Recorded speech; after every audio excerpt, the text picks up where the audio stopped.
И вот это все безобразие, которое вокруг меня творилось, я поняла, что я хочу здесь остаться. Поэтому я думал, что это никогда не будет возможно приехать сюда. И потому что он был такое место запрещено. Потом увидела Петербург и поняла, что все как бы решение принято. Москва это более дома, чем Дели сейчас для меня. Что за человек, они не понимают, что я не из России, они думают, что у меня есть дефект. Да, но это мешает. Мой акцент и что я говорю с ошибками очень мешает мне. Но да, я скучаю по еде, мексиканская еда, тоже, ну да, и порции у нас в Америке, порции вообще больше и дешевле. Так, поэтому я скучаю, да. То сейчас люди меня понимают, иногда спрашивают, а вы откуда, ну, с какого города? Я говорю, вообще я из Италии. Говорят, да ладно, ну, так. Я думаю, есть большая разница между человеком, русским человеком, который живет на Аляске, чем русский человек, который живет в Москве. Они разные люди. Хочу развлекать женщину, сказал, да, я умею говорить по-русски. Она сказала, это очень круто, говори по-русски. Он сказал, блин, гласность, перестройка, Горбачев. Он просто говорил вот такое слово. Тоже скучаю по улыбке, как я могу поговорить с человеком в магазине, не нужна причина разговаривать так или в метро. Я вообще не скучаю про Великобританию. Вы уехали? Он не хочет видеть.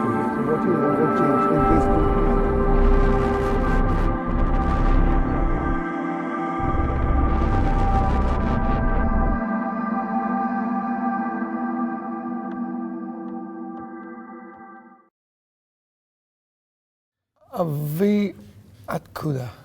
Северная Осетия, город Моздок.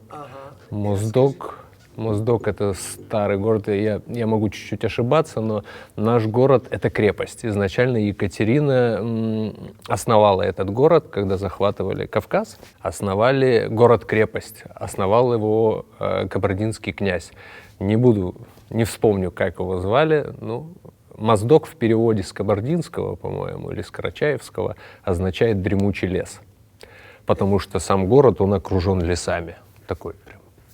И Кавказ, это значит, что вы такой горячий мужчина, да? Я слышу, что все люди отсюда... Я думаю, не мне судить об этом, это судить людям, которые меня окружают. Нет, ну, бывает вспыльчивый, я думаю. А вы мусульман или не мусульман? Нет, я христианин. То есть, а потом дальше это больше мусульман, да? То Чечня это? Чечня, Дагестан, да, ну, в основном мусульманская, да.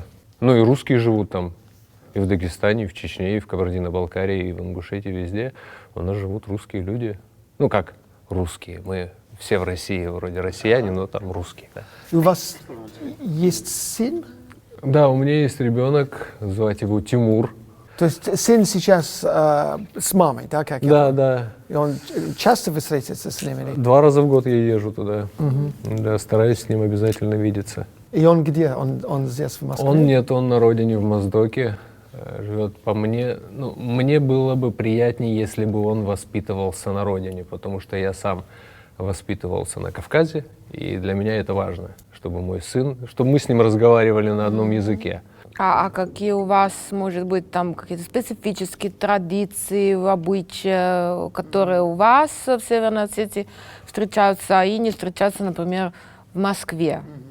Или там на Волге, или на севере? Ну, очень много традиций. Традиций много, начиная от свадебных традиций. Вот у вас, я не знаю, как у вас свадьбы проходят, но у нас свадьба разделена изначально. Да? Мужчина отмечает сам, женщина отмечает сама. И в принципе... Мне нравится, да. Я тоже хочу отмечать осетинская сама по своим Нет, делам. осетинская женщина стоит в углу. Да, она стоит, ну как, это выйду, образно, да, она не стоит в выйду углу. замуж да, в Осетии, она принимает как бы подарки. Там, ну принимает подарки. Да, ну вот она не мне... за столом. Она не сидит за То есть столом. не есть. Ну, скорее всего, ест. Ну, а как она может не есть? Она же не наказана. Это традиция. Я уже вот задумалась, потому что сижу в углу. Я могу вам пару контактов хороших осетин дать. Спасибо. Что? Я сижу в Постоите в углу, особо ни с кем не общаюсь, я сама по себе. Но подарки дарят, ну, еда есть. То есть все В нравится. принципе, можно. я как бы наоборот даже за. Чем там со всеми, там, да, фотки, фу. Не, фу, я...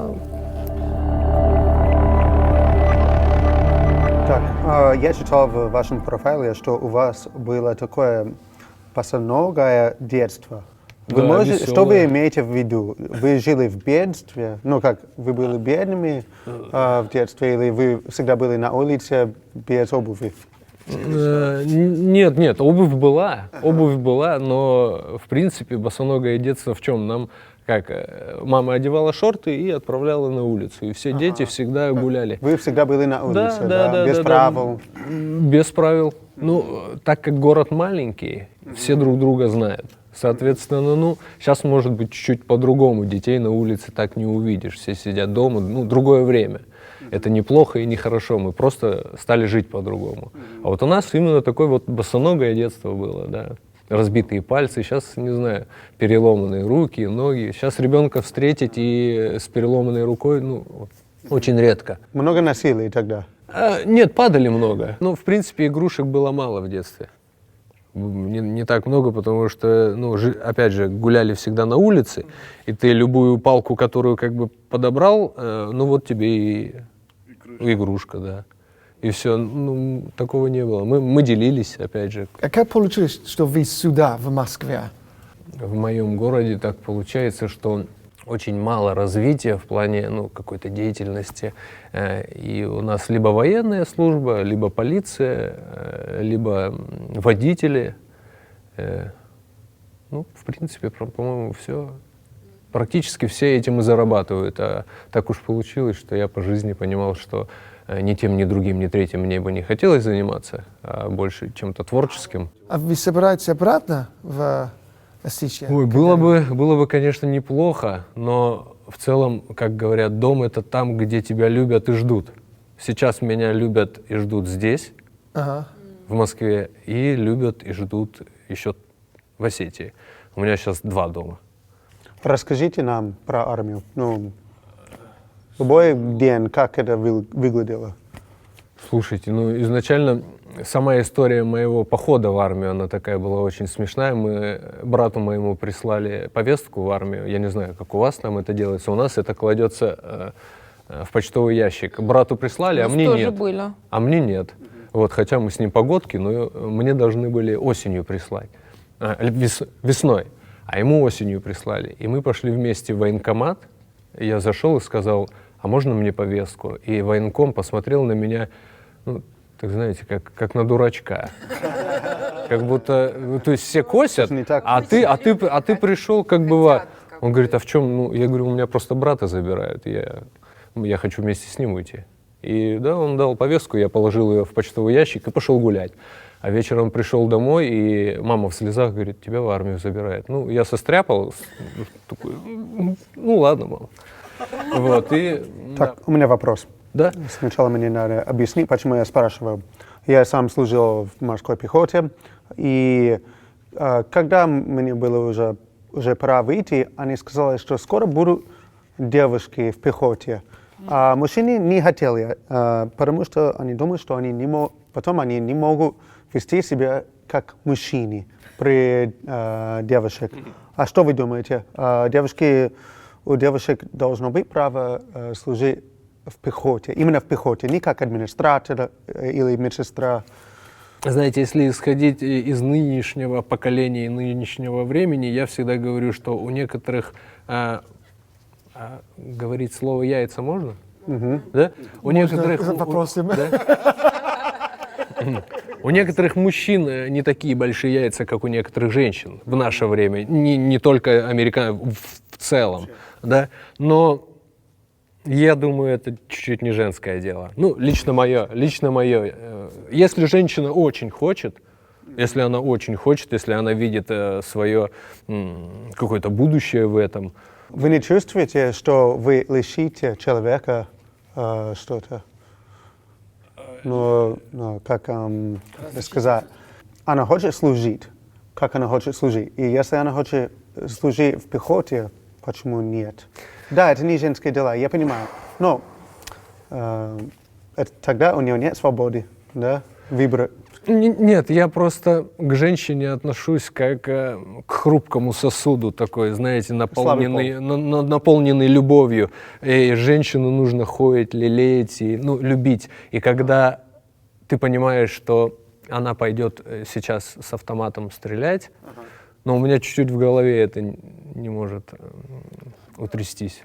Только из-за этого. А так, если у нас свободный мир, свободная страна, я думаю, как и у вас. У вас же демократия, правильно? Ну, там Вот. страна свободы и Америка. Поэтому, если человек очень чего-то хочет, то да, почему нет? Нельзя ничего запрещать. Have you saw any Indian movies?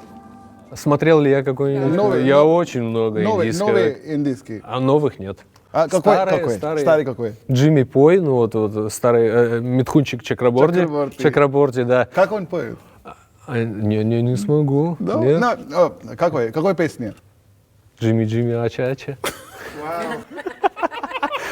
У нас в армии ребята, которые служили из Дагестана, они очень любили индийское кино. И некоторые сидели, и я помню, один раз я прихожу с ночного дежурства, и сидит огромный дагестанец, у нас служил, не буду говорить его имени, он сидит, он как медведь, у него вот так вот руки брил, вот тут вот все шерсть, он сидит, смотрит, и у него слеза течет, он сидит и смотрит. Это было очень забавно, да, это смотрел я индийское кино, сидит, вот так. А вот мне всегда интересно было в Италии, как у вас происходит, у вас вообще служат в Италии? У нас сейчас мало, то есть до, по-моему, 85-го года это было обязательно. То есть можно было не пойти в армию, но как бы заниматься какими-то социальными работами вместо армии. А потом это отменили. То есть сейчас, там, если после школы там, молодой человек захочет, он может в армию пойти, а если не захочет, просто как бы идет дальше учиться или работать. Тоже сейчас это как профессия уже. В России это не престижно. В России престижно учиться. И с одной стороны, я всегда говорю сейчас так, что если есть возможность пойти получить образование хорошее, лучше пойти получить хорошее образование. Армия — это другая школа жизни. Если ее как бы можно прогулять, если есть родительский ресурс хороший, да, где отец расскажет, что и как, а мать покажет, как любить, это уже... А была дедовщина тоже? Была дедовщина. Дедовщина, как это сказать? Дедовщина. Смотря что вкладывать в выражение дедовщина. Дедовщина, в моем понимании, дедовщина есть уважение к старослужащим. Дедовщина, о которой ты, возможно, говоришь, это беспредел. Это беспредел. Это беспредел, который, по-моему, сейчас в нашей армии очень серьезно взялись за это, но это беспредел, это творится от, опять же, люди бывают озлобленные. Это было, у вас был опыт лучше из-за того, что вы были контрактником? Слушай, платили. Платили за счет этого, да, платили, хорошо платили, потому что в моем городе это было, наверное, 3 средних зарплаты где-то моего города. 3-4 средних зарплаты. Вы были богатыми? Very rich boy. Да. А по поводу наказания, да, мы закапывали один раз сон. Один мальчик уснул на посту, солдат уснул, его поймал командир. И мы рыли яму 2 квадрат и в глубину 4 метра. Закопали. Да, потом никто не спал долгое время. В принципе, пока рыли, долго никто не спал. Это такое наказание, да, очень-очень. Да, у нас было похоже. Почему именно парикмахерская? Да, почему? Слушайте, я когда приехал в Москву, я работал много где, но как-то не зацепился. А само творчество, душа творческая, хочется что-то творить, общаться с людьми, и один раз подруга предложила, давай я тебе попробую научить, будешь стричь. И как-то вот сначала, конечно, не получалось стричь. Вот. Бывали недовольные люди, но в принципе... Что вам нравится именно в работе? Понятно, что это творческая работа, но когда слишком много, это уже не творчески. А что именно вам нравится в парикмахерской? В первую очередь творческая работа, это, для меня это доставление удовольствия человеку. Он уходит от меня довольным. То передаю. Конечно, вот это вот состояние, когда человек приходит нестриженным и уходит... Он такой, он говорит, красиво. У нас в стране любят говорить, вот на человека стал похож. То есть, до этого он пришел как бы, не человеком. А тут ты не просто подстриг, а ты человека сделал. Да. Это шутка. Немножко вопрос, раз вы говорили сейчас там о своих мужиках. Понятное дело, что ничего такого как бы нет, но как вы относитесь к людям нетрадиционной ориентации? Слушайте, знаете, как сказал, не помню, кто так сказал, мне очень понравилось это выражение, что внутри я, возможно, сам гомосексуалист, да, мне сам процесс не нравится.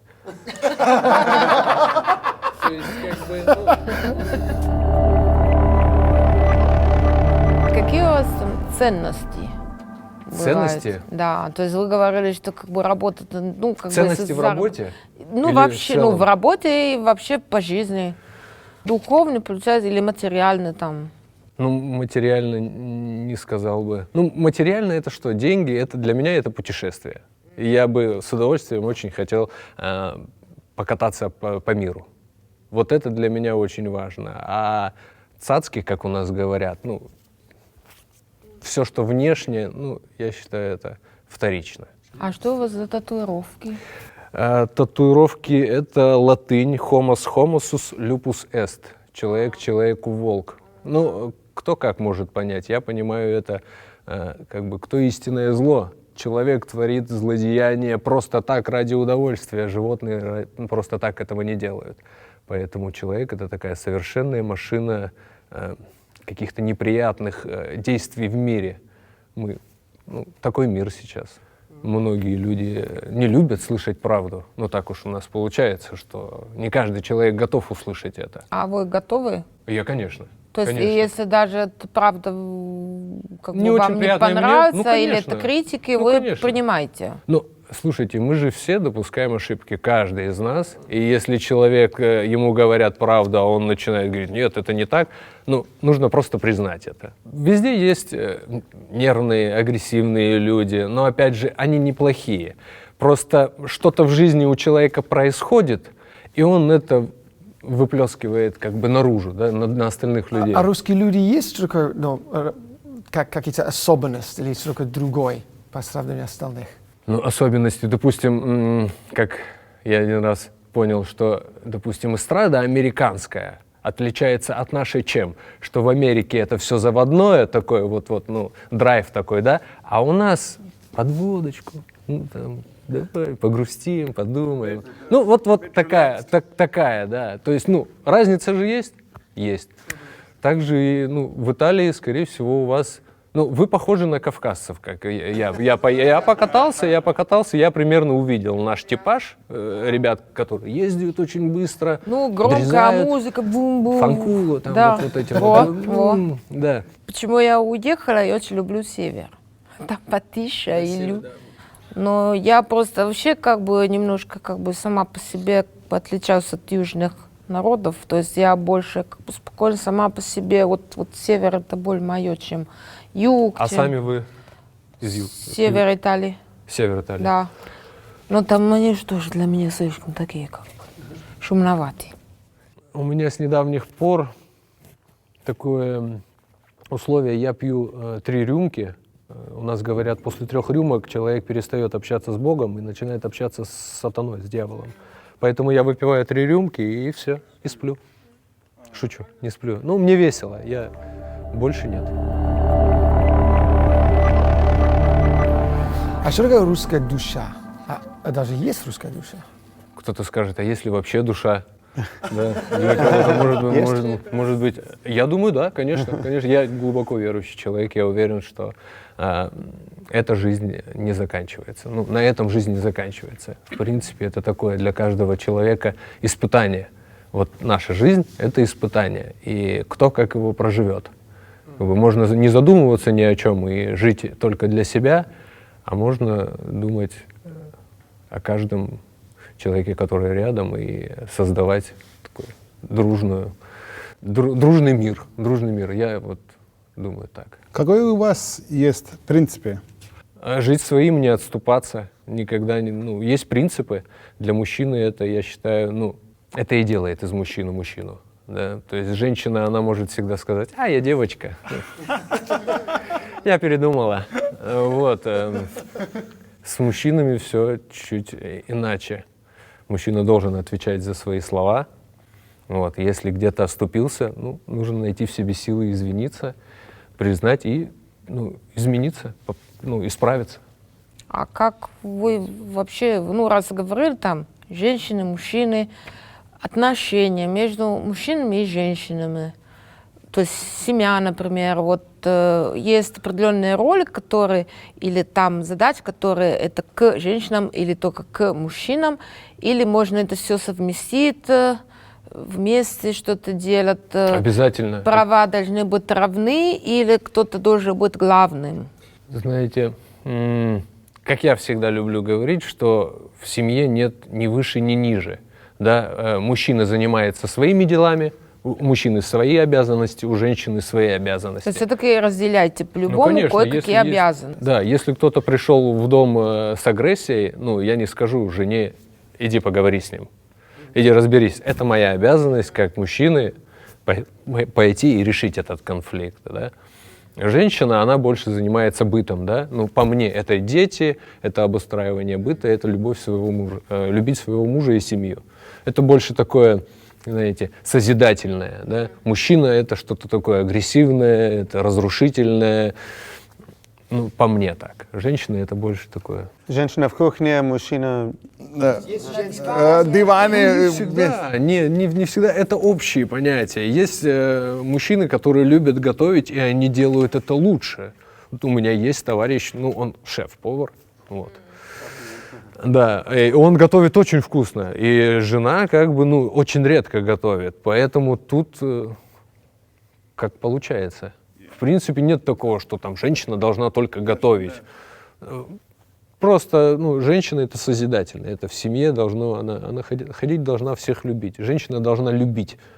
Это единственное, чем она должна заниматься. Она может любить просто лежа на диване, смотря телевизор, пока мужик это будет хорошо пока мужик убирает в квартире и готовит ужин.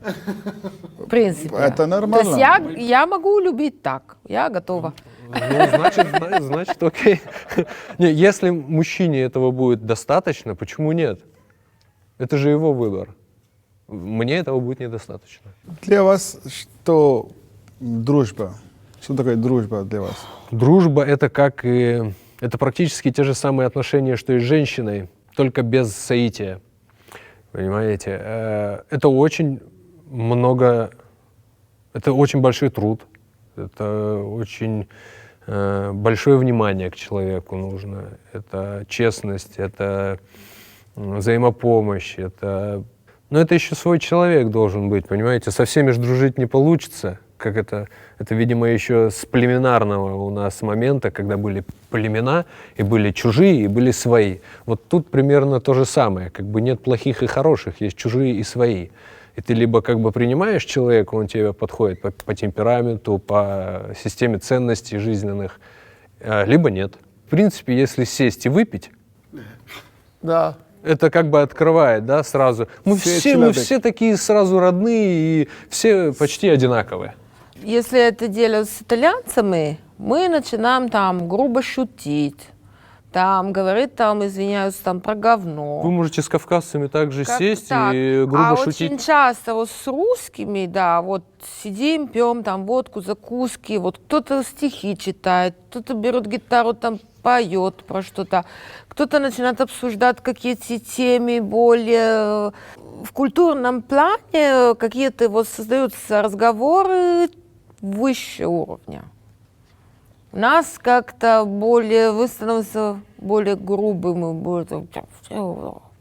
Не знаю, я приезжаю Ну, это домой. на мой опыт. Я дома также поэтому- сталкиваюсь с этим, но иногда все-таки это от среды же еще зависит, может быть.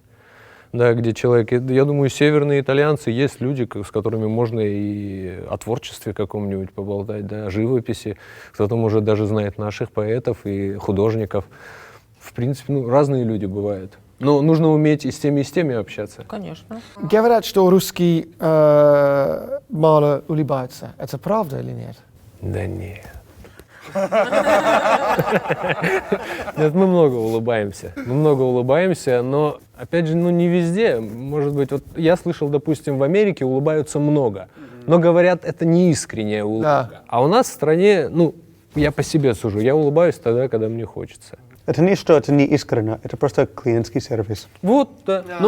Но это же не Это искренне. украшение. Да, именно. То, что мы ожидаем, да? Если человек не улыбается, мы думаем, что, он не хочет видеть меня. Или Но она. это помогает, Так, это грубо. помогает в Так. общении. Более искренность, yes. Клиент-сервис, это очень хороший, мне очень нравится это. Да, это очень правильно. А что для вас вообще недопустимо? Предательство. Это такое обширное, да, предательство, измена, вранье, это все предательство, скорее всего, да. Это все, в принципе, это одно и то предательство не очень приятно.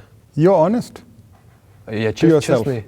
To yourself. Конечно, в первую очередь. Еще и я, как верующий человек, я бываю, мне самое главное, перед ним мне это и не позволяет никогда. А вас там предали, там были какие-то там... Предавали? Я думаю, всех предавали, конечно, предавали. И каждого человека когда-то в жизни предавали. И каждый человек когда-то кого-то предавал, я думаю. Бывало такое, когда, случилось, и ты такой, как-то так некрасиво получилось. В основном это с женщинами, друзей не предавал. Опять женщины. Там во всем виноваты женщины. Мужчины бывают предают женщин, да. Женщины бывают предают мужчин. Это такое личное. Это не не половое какое-то там значение имеет. Это общечеловеческое, а мы же все люди. Допустим, когда человек признается в любви женщине, да, мужчина признается в любви, а потом получается так, что он ее либо разлюбил, либо, может быть, и не любил. Но это же предательство. Да, не обязательно. Я считаю, Просто это всё равно. люди могут меняться со временем. То есть в тот момент, когда он говорил, там условно, что я тебя люблю, он скорее был, будем надеяться, что он был Значит, он соврал. честным. Значит, он соврал. Но любовь может быть и не вечна.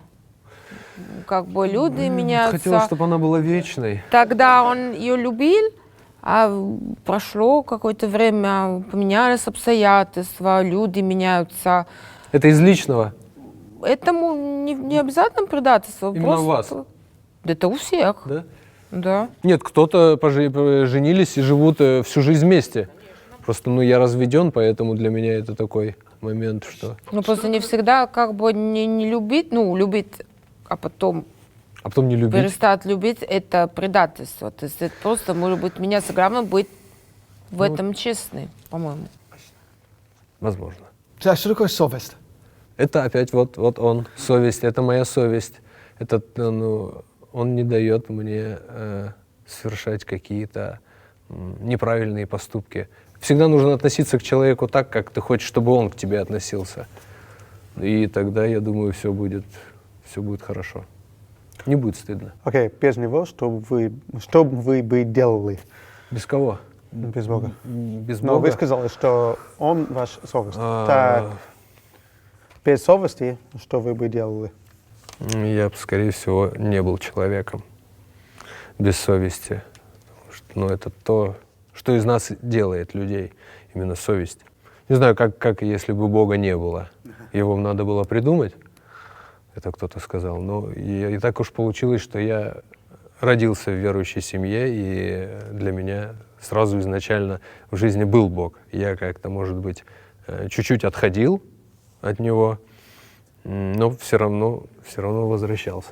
А если я поехал в Северной Осетии, Ой, вам повезло. а что мне надо делать и посмотреть? Что... Отдыхать надо.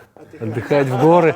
Надо в горы ехать, приезжать в горы, ибо, скорее всего, вот два места — это океан и горы, когда человек чувствует свою, козявка, мелочность. Вот ты никто, ты Ну, никто это в этом Магадан, мире, да. получается. И горы. И море, и горы, там все есть. Это все, это очень величественно. Вы поняли там, что от жизни хотите? Мне очень понравилась одна мысль, очень интересная, что один человек спросил, а для чего человек приходит в этот мир? А тот ответил, что мы в этот мир приходим, чтобы помогать друг другу. Но я не понимаю, что эти люди сделают здесь. Соответственно, я считаю это правильно, приходить в этот мир, чтобы мы все помогали друг другу. Вы чувствуете грустно? Что? Вы чувствуете грустным иногда? Бываю ли я грустным? Да. Ну, конечно, я бываю. Я люблю погрустить. Даже любите? Да, вау. Всегда нужно уметь погрустить, конечно. Как без этого? Нельзя же постоянно ходить и улыбаться. Люди подумают, что вы употребляете что-то. И это не очень хорошо. Вызовут милицию и будут жаловаться. What kind of girls you like? Умные. Это бывает? Умные? Конечно, бывает. Конечно, бывают умные женщины. Но... Извини. Так, у меня вопрос. Реализовали ли вы свои мечты? Да. А да. какие? Я хотел сына. Вообще, я хотел дочку. Да. А сейчас о чем мечтаете? Слушайте, не могу сказать, что я о чем-то так очень сильно мечтаю. Нет, мечты нет. Что вы не любите в себе? Чрезмерную вспыльчивость. Да, я бываю очень рефлексирую иногда. Вот у меня раз, потом я, конечно, отхожу, извиняюсь, обязательно извиниться надо. Но, в принципе, не хватает во мне еще, видимо, что-то такое осталось. Я работаю над собой. Значит, 9 мая – это очень важный праздник в России. А что это для вас? 9 мая. 9 мая. Очень такой важный праздник в России, который... Слушайте, это Великая Победа, это всемирный праздник, по мне так. Но это политика уже, это политика все равно. Фашистская Германия, у них была какая-то своя цель, о которой, возможно, мы все не догадываемся, но и с нашей стороны, и с вашей, и со всех сторон погибло очень много людей. Очень большой, в нашей стране, по-моему, 28 миллионов. 28 миллионов. Это большие цифры. И эта Великая Победа была заслужена большими потерями. А русские скромные люди? Да нет. Вот. Я не знаю, я не могу судить о народе. В принципе, сейчас попадаются скромные люди, попадаются жутко нескромные люди. Но это, в принципе, по мне, так это их не портит. Человеку хочется хвастаться своей внешностью или хвастаться своей машиной. ради бога, это его желание. А вы Я не знаю. считаете себя скромным или... Я не знаю. Давайте последний вопрос. Скажите нам какие-то советы для иностранцев. Не живите в этой стране стереотипами, потому что люди, приезжая в Россию, иностранцы, они как-то стереотипно думают, мыслят. У нас, мне кажется, у нас такие же люди, как у вас. Есть снобы, зануды, есть невежды, всякие люди есть. Но я считаю, что два здравомыслящих человека всегда смогут договориться. Будь они в России, в Таиланде, в Италии, в Индии, неважно где. Спасибо большое. Да. Спасибо. Вам спасибо. Очень приятно. Так интересно. Очень. Точно. Очень крутой.